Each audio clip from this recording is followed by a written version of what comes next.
But let's see if MaNa can recover, and his choice of map will be Tal'Darim Altar. Yeah, that's an interesting choice, actually.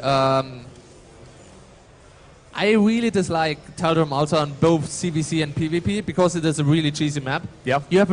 It is really big, so you think, cheese is not going to be so good. But no, because you have warpins, it doesn't even matter. Exactly, you can hide something anywhere as well. Yeah. You know, it's a nightmare to find proxy anything on yeah, that map absolutely. because of its size. And you have a wide ramp, you have a huge natural area. Same in CVC. Circlings, you don't need warpins. They're going to be across the map in 2 seconds anyway. So I don't really know why MaNa is choosing that map because I feel like he's a stronger strategical macro player while Nightend often goes for cheese. Yeah.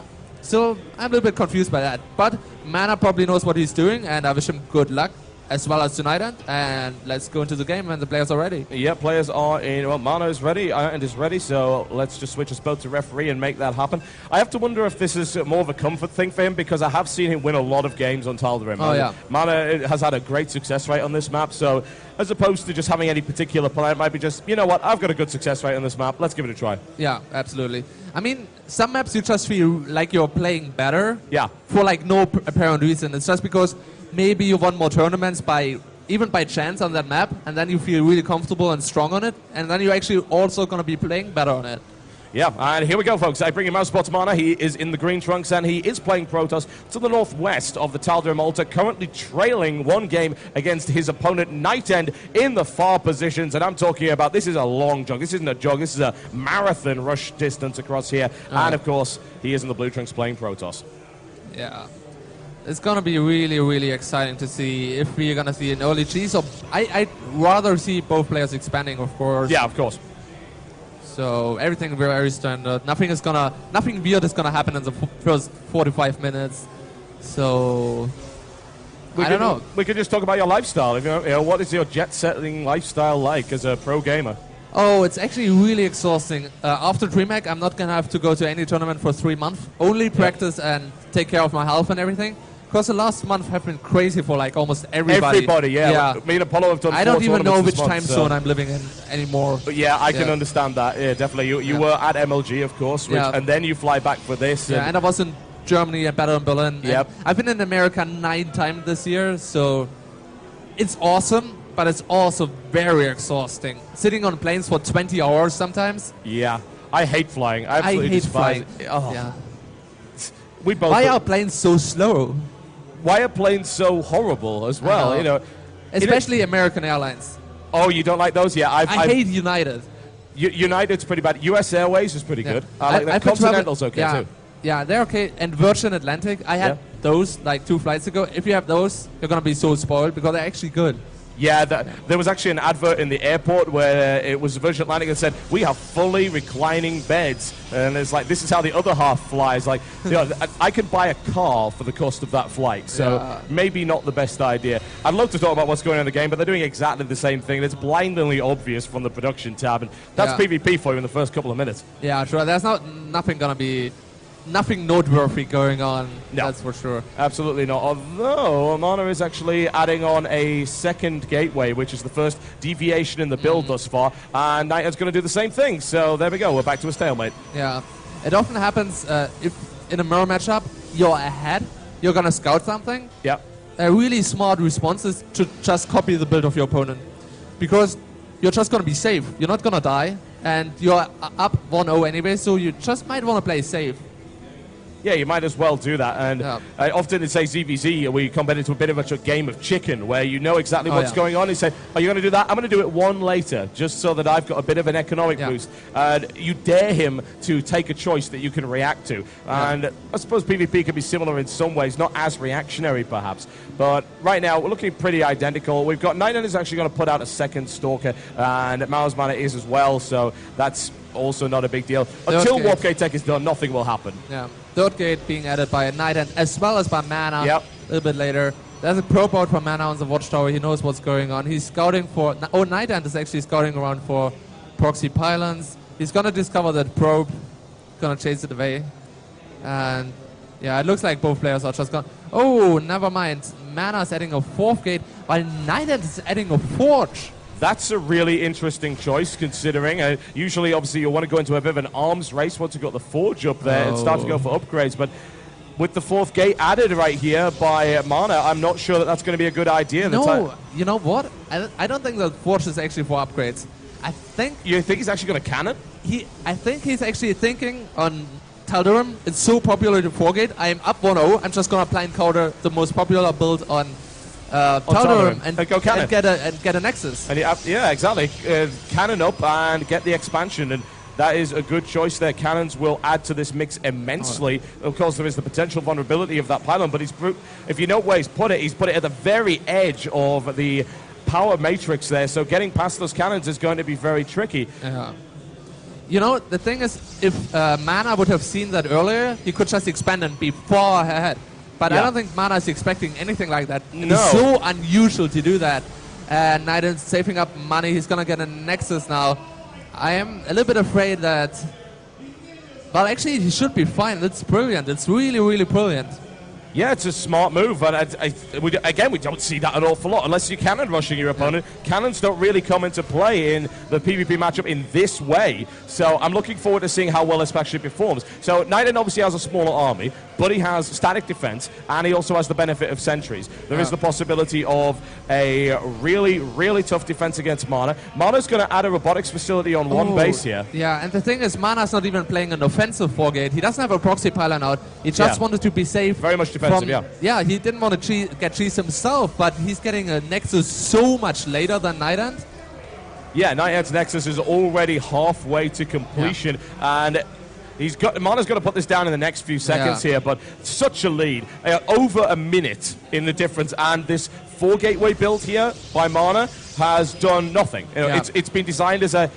Both of these guys blind countered the other, only Nightend's worked better because he got the Nexus out quicker. One thing to note, though, is MaNa actually does have 6 probes less than Nightend, because Nightend is playing this like super safely. Yeah. So maybe he overdid the safe build. Potentially, yeah. Yeah, maybe he's not even going to be ahead in economy, because he has to catch up 7 probes. So I'm not sure if that's smart to do. He's still not producing any probes. I don't get why. Yeah, I'm trying to... I mean, he's going purely into units, which seems like a waste. I mean, he's throwing away the potential here of that. I mean, a double Chrono Boost, of course, and double Nexus. He doesn't even have a second gas yet. Yeah, that is really odd, isn't it? Actually, why is Nightend not building any probes?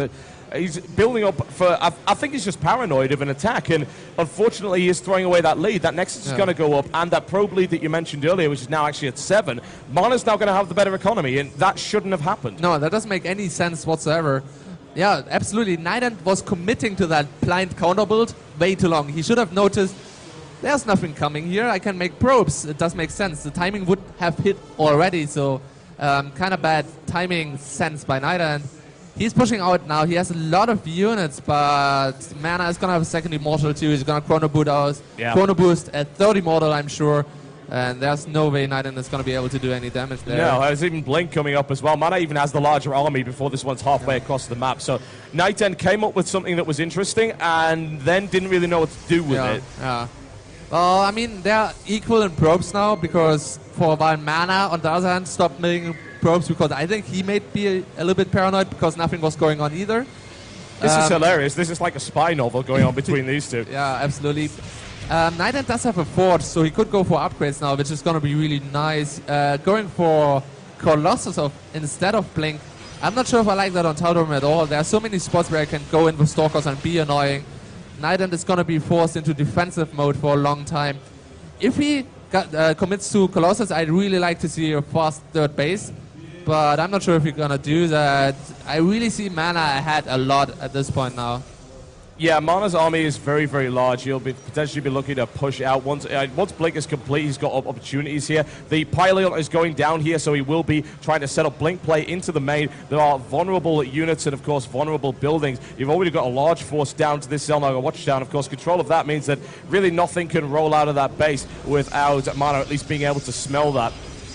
There's a proxy pylon at the 4th base of Nightend now, so he's going to be able to reinforce Stalker there. Be really annoying. Nightend, however, is in position with 2 Immortals and 2 Stalkers in his main. He's going to be safe against stuff blinking up. Well, actually, I'm not sure. Only 2 Immortals. If he actually blinks up with all his Stalkers, might just lose that. Yeah, he could snipe him, and if he takes those out, that is really it, and that's a lot of gas as well. It would be wasted. Nightend is going to reinforce the stock. He's actually pulling away now. Nightend will surely not make the mistake that MaNa made. It's really smart. That's a much better position now. He can run to his natural to defend it, and he can take his natural army to send it to the main. Nothing is going to happen. At worst, he's going to lose one pylon against Stalkers now. Yeah, exactly. The fact that he occupied the center was smart. If he was going to put everything at the front, that wouldn't even make any sense with the cannons being there. So Colossus is now on the field, and this PvP is going on for longer than you might expect, and MaNa's now going to try and attack. Yeah, MaNa also getting charged for Zealots and adding a Colossus engineering. How do you call that thing? Robotics facility. Yeah, that's the one. Yeah. Nobody cares about Protoss anyway. We love Zerg. Whatever. Taking out that pylon there is not going to work. Immortals are coming in. It's too much stuff there. Yeah. He's safe, though. He uses the Observer to check up there first before blindly blinking in. Oh, Nightend even adding one more cannon. I don't know where. Yeah, where is... in his main. He's probably just afraid of DT drops, maybe. Potentially, yeah. It's right next to his tech building, so I imagine that's exactly what it's for, to prevent that from being sniped off anytime soon. And there's a quick blink right here into the natural. Beautiful. He's taking out a lot of probes. He's not taking he's mismicroing his Stalkers a little bit, losing 2 of them, but getting out of there. I think it was worth it. Nightend is down to 38 probes, which is 12 less than MaNa. And if I were MaNa, I would just take a third base now and play it super safely from here. Yeah, Nightend's going to push out now, realizing that he has lost. He eats a thermal lance in the face right there. MaNa is going to back off as quickly as he can. His shields will regenerate as he backs off, and he didn't lose a Stalker, which is perhaps the most important thing. That's the army supply. MaNa's is smaller, and he doesn't have Colossus yet. However, he does have charge laws, which are very strong. There are only 2 sentries in the mix of Nightend, so force speed is not going to be too effective there. I think if MaNa just plays it cautiously and a little bit patiently, he's going to be able to crush this. Yep, and Nightend obviously feeling that himself. He's a little bit cautious, going to warp in a pylon to bring some reinforcements down from the back. 2 Colossus, now a third joining Nightend. That is a fairly significant advantage here, especially against those Zealots. And Nightend is looking for an optimal engagement. MaNa as well, just shoving him back just a little bit, maintaining control of the tower, and now having to blink away. Yeah. I'd really like to see MaNa spread out his army a little bit more. He's walking around in a ball, which you don't want to do against Mass Colossus. You want to spread out, get a really nice angle around it. Nightend having a lot of Zealots himself now, and I think now is the time for him to push. Now or never. Yep, he's on 4 Colossus now. He's bringing in the reinforcement across the field. Army supply is in favor of Nightend. Colossus count is massively in favor of Nightend, but if he keeps waiting, then the Colossus will come out and plus 1 as well for MaNa. There's going to be 3 Colossus for MaNa out there. I think Nightend waited just a minute too much. If he goes now, MaNa is going to be able to defend. Yeah, supply count is now in favor of MaNa. He's going to put down an aggressive pylon once again to try and reinforce, but attacking up this ramp is going to be extremely difficult. Yeah, now he goes up. Stalkers in front. I don't like that at all. The Zealots, yeah, he can't go up there. He realizes it. He pulls back.